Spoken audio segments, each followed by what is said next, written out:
کہتے میں دریا کے کنارے جا رہا تھا تو ایک مرد ایک عورت کی گود میں لیٹا ہوا تھا، پاس ایک بوتل بھی پڑی تھی.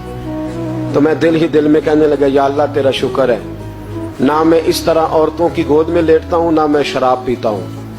کہتے میں سوچ رہا تھا، دعا مانگ رہا تھا، اچانک طوفان آ گیا. ایک کشتی دریا میں آ رہی تھی، وہ کشتی ڈوب گئی، 5 مسافر گر گئے. وہ آدمی چھلانگ لگا کے اس عورت کی گود سے نکلا اور دریا میں چھلانگ لگائی.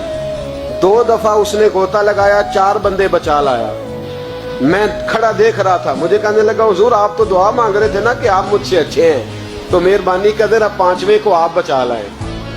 مہربانی کریں نا، 5ویں کو ذرا بچائیں نا، شفقت فرمائیں. تو خواجہ حسن بصری رحمۃ اللہ علیہ فرماتے میں نے اس کو کہا کہ بھائی مجھے تو تیرنا نہیں آتا، بچائے گا تو ہی، مہربانی کر بچا لا. کہتے ہیں وہ چھلانگ لگا کے اندر گیا اور 5ویں کو بھی بچا لایا اور آ کے مجھے کہنے لگا حضور آپ نے ایک زیادتی کی، مجھے حقیر جانا، میں تو آپ سے فیض لینا چاہتا تھا اور آپ نے مجھے بدکار اور شرابی سمجھ لیا.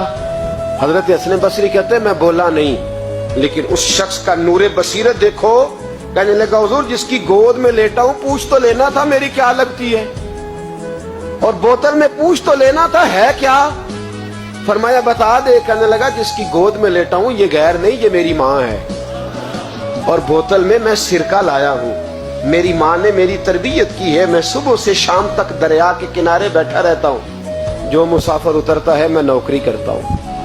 اگر روٹی کی ضرورت ہو تو کھانا دیتا ہوں، سرکہ دیتا ہوں، گھر جانا ہو تو وہ گھوڑا بندھا ہے میں چھوڑ کے آتا ہوں. کاش کبھی آپ سوچ لیتے، غور کرتے، توجہ کرتے. ہم تو 1 منٹ میں بدگمان ہوتے، سوچا ہی مسلمان نہیں.